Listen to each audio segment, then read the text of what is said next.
Hello everyone, आज हम discuss करने जा रहे हैं 22 जनवरी 2021 के करंट अफेयर्स।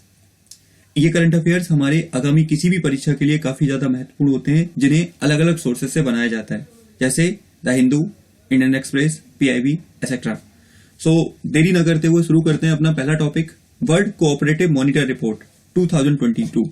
सो ध्यान से सुनिएगा क्या है इस रिपोर्ट में। इफ्को यानी कि IFFCO यानी इंडियन फार्मर्स फर्टिलाइजर्स कोऑपरेटिव को विश्व के 300 कोऑपरेटिव्स में प्रथम स्थान मिला है। यानी कि वर्ल्ड कोऑपरेटिव मॉनिटर रिपोर्ट के अंदर जो हमारा इफ्को है उसको प्रथम स्थान मिला है, और ये अपने आप में काफी बड़ी अचीवमेंट है, ये जो हमने हमारे कोऑपरेटिव ने साबित की है। यह रिपोर्ट इंटरनेशनल कोऑपरेटिव अलायंस एवं यूरोपियन अनुसंधान संस्थान के द्वारा जारी की गई। ये अपने आप में बड़ी बात है, तो आपको याद रख लेना है ये रिपोर्ट किसके द्वारा, तो यह इंटरनेशनल कोऑपरेटिव अलायंस एवं यूरोपियन अनुसंधान संस्थान के द्वारा जारी की गई है। ठीक है, ये आपको याद रखना है। अब इफ्को के बारे में देख लेते हैं थोड़ा सा। इफ्को भारत की सबसे बड़ी कोऑपरेटिव सोसाइटीज में से एक है, जिसकी स्थापना 1967 में की गई थी। अगर आपने ग्रामीण क्षेत्र में कभी देखा हो तो इनके इफ्को के बहुत सारी शॉप्स बने रहते हैं, जहां से यह लोग इफ्को क्या करता है, किसानों को खाद, यूरिया, डीएपी, इन सारी चीजों का डिस्ट्रीब्यूशन करता है काफी कम लागत पे। तो इसलिए इफ्को काफी इंपोर्टेंट है हमारे देश में कृषि व्यवस्था को मजबूत करने में, कृषि व्यवस्था को आगे बढ़ाने में। तो इसी को यह अवार्ड मिला है, जो आपको याद रख लेना है। अगला जो हमारा टॉपिक है वो है वैक्सीन मैत्री पहल। This is very very important, ध्यान से सुनिएगा।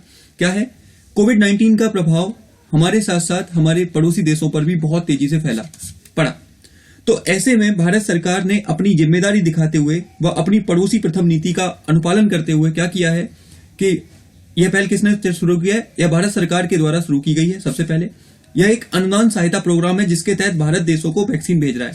यानी कि वैक्सीन मैत्री पहल क्या है कि भारत अत्यधिक कम लागत पर दूसरे देशों को वैक्सीन प्रदान करा रहा है, जो कि हमारी पड़ोसी प्रथम की नीति को दर्शाता है कि हम कितने उत्तरदायी हैं अपने पड़ोसियों को लेकर। इस पहल के तहत भारत पहले पड़ोसी देशों को वैक्सीन देगा, जिसमें हमने भूटान व मालदीव को सर्वप्रथम इस वैक्सीन को भेज भी दिया है। यानी कि वहां पर ये वैक्सीन दी भी जा चुकी है। तो ये अपने आप में एक बड़ी बात है हमारे लिए और हमारे देश के लिए कि हम अपने पड़ोसियों का ध्यान अपनी तरह ही रखते हैं। तो ये आपको याद रख लेना है। अगला जो टॉपिक है हमारा, ये मैं कह रहा हूं बहुत इंपॉर्टेंट है किसी भी परीक्षा के अकॉर्डिंग। सो ध्यान से सुनिएगा। रतले पनबिजली परियोजना। क्या है रतले पनबिजली परियोजना? हाल ही में भारत सरकार ने इस परियोजना के लिए 5281.94 करोड़ के निवेश को मंजूरी दे दी है। यानी कि भारत सरकार 5281.94 करोड़ रुपए खर्च करने वाली है इस रतले पन बिजली परियोजना के ऊपर। ये आपको याद रख लेना अच्छे से। अब ये कहां पर है? यह परियोजना जम्मू कश्मीर के किश्तवाड़ जिले में चिनाब नदी पर स्थित है। कौन सी नदी पर? तो आपको याद रखना है चिनाब नदी पर स्थित है। ये आपके दिमाग में रहना चाहिए कि ये रतले पनबिजली परियोजना चिनाब नदी पर स्थित है।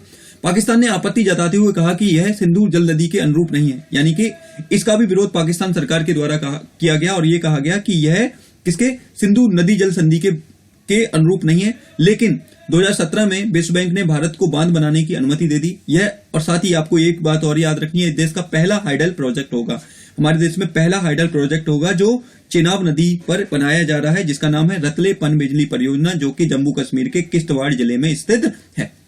अब थोड़ा सा हम यहां पर चिनाब नदी के बारे में देख लेते हैं। तो चिनाब नदी कहां है? चिनाब नदी बारालाचा दर्रे के दोनों ओर से निकलने वाली इंद्र और भागा नामक नदियों के किलांग के निकट टांडी में मिलने से बनती है। यानी कि चिनाब नदी कोई एक नदी नहीं है, ये दो नदियों से मिलकर बनती है। एक है चंद्र और दूसरी है भागा, जो कि बारालाचा दर्रे के पास से निकलती हैं। ये आपके दिमाग में बात रहनी चाहिए। अब क्वेश्चन उठता है, यह सिंधु की सबसे बड़ी सहायक नदी है, यह भी आपको याद रखना है। इसके अलावा इस पर अन्य परियोजनाएं हैं। एक है बग लिहार, सलाल, दुलहस्ती, ये सारी परियोजनाएं चिनाब नदी पर ही स्थित हैं। उसके बाद हमारा जो टॉपिक आता है वो आता है सिंधु नदी जल संधि 1960। ध्यान से सुनना, मैं इसको बता देता हूं उसी के अंदर क्या है ये। यह संधि 1960 में सिंधु नदी व सहायक नदियों के जल विभाजन के लिए विश्व बैंक की सहायता से भारत व पाकिस्तान के बीच में की गई थी, जिस पर भारत की तरफ से भारत के प्रधानमंत्री श्री जवाहरलाल नेहरू ने हस्ताक्षर किए थे, जबकि पाकिस्तान की तरफ से पाकिस्तान के सेना प्रमुख, जिनका नाम था जनरल अयूब खान, उनके द्वारा इस पर हस्ताक्षर किए गए थे सिंधु नदी जल संधि के ऊपर, जो कि 1960 में हुई थी विश्व बैंक की मदद से, जिसके तहत यह निर्धारित किया गया था कि सिंधु व उसकी सहायक नदियों का जल भारत और पाकिस्तान के बीच में विभाजित किया जाएगा। ये आपको याद रख लेना है। अगला जो हमारा टॉपिक है वो है पहाड़ी पर पहला बौद्ध मठ। हाल में ही बिहार में एक जगह है जिसका नाम है लखीसराय। हाल में ही बिहार के लखीसराय जिले की लाल पहाड़ी पर खुदाई के दौरान यह मठ प्राप्त हुआ है, यानी कि बिहार में यह मठ प्राप्त हुआ है, ये आपको याद रखना है। अब यह है क्या, यह माना जा रहा है कि यह मठ मध्ययुगीन काल का है, ठीक है, काल का है, यह आपको याद रखना है, जिसे श्रीमद धाम बिहार के रूप में जाना जाता था, यानी कि मध्य युग का है जिसे श्रीमद धाम बिहार के रूप में जाना जाता था, यह आपको याद रख लेना है।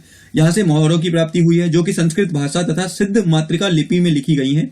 इन्हें 8वीं व 9वीं सदी का माना जा रहा है, यानी कि यहां से बहुत सारी मोहरें भी मिली हैं जो संस्कृत भाषा में तथा सिद्ध मातृका लिपि में लिखी गई हैं, जो कि 8वीं व 9वीं सदी की मानी जा रही है। ये भी आपको अच्छे से याद रख लेना है। अगला जो हमारा टॉपिक है वो है अभ्यास कवच सैन्य अभ्यास। क्या है ये, इसके बारे में थोड़ा सा देख लेते हैं। अभ्यास, आप इसको थोड़ा सा कट कर दें, कवच सैन्य अभ्यास हम कह सकते हैं इसको। तो क्या है ये कवच सैन्य अभ्यास, ध्यान से सुनिए।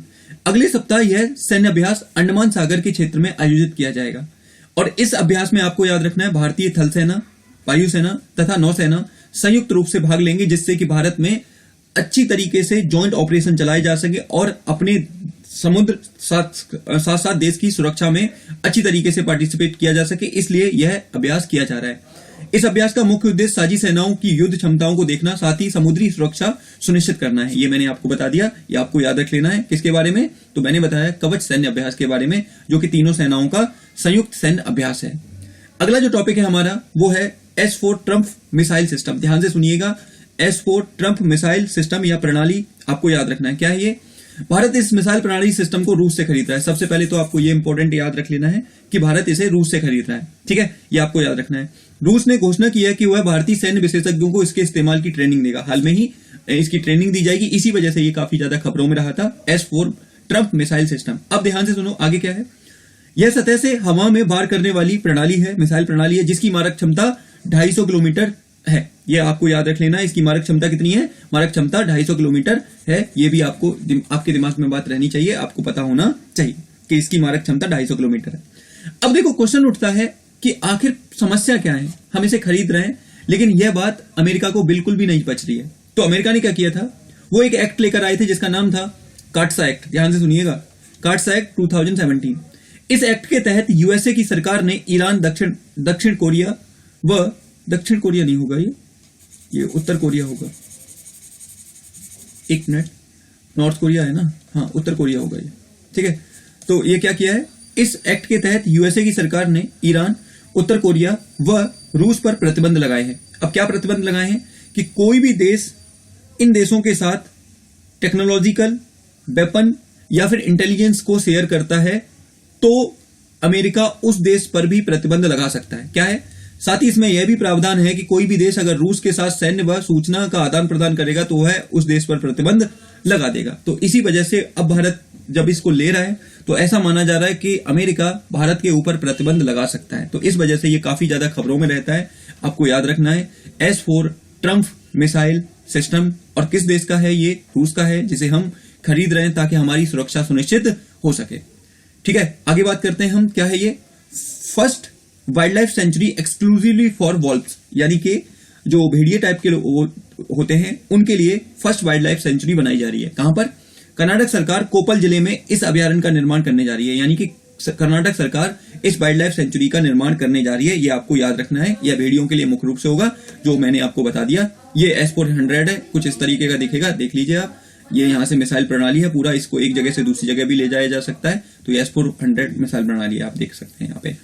अगला जो हमारा टॉपिक है वो है गजप्रोम ब्रिलियंसी पुरस्कार। क्या है ये, गजप्रोम ब्रिलियंसी पुरस्कार किसको मिला है, ये शतरंज खिलाड़ी निहाल सरीन को शतरंज में यह पुरस्कार प्राप्त हुआ है, यानी कि शतरंज में उनके उत्कृष्ट योगदान के कारण उन्हें यह पुरस्कार मिला है। आपको याद रख लेना है निहाल सरीन जी के बारे में।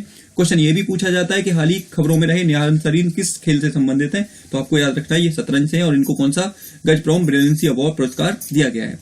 अगला जो हमारा टॉपिक है वो है प्रथम खेलो इंडिया जास्कर शीतकालीन महोत्सव। ध्यान से सुनिएगा, प्रथम खेलो इंडिया जास्कर शीतकालीन महोत्सव, खेल महोत्सव क्या है ये, इसका आयोजन लद्दाख केंद्र शासित प्रदेश में किया जाएगा। ये भी आपको याद रखना है कि इसका आयोजन लद्दाख केंद्र शासित प्रदेश में किया जाएगा। ठीक है, 13 दिन का आयोजन है ये, जिसमें विभिन्न खेल होंगे। ठीक है, बर्फ से रिलेटेड बहुत सारे खेल इसमें किए होंगे, ये आपको अच्छे से याद रख लेना है। किसके बारे में?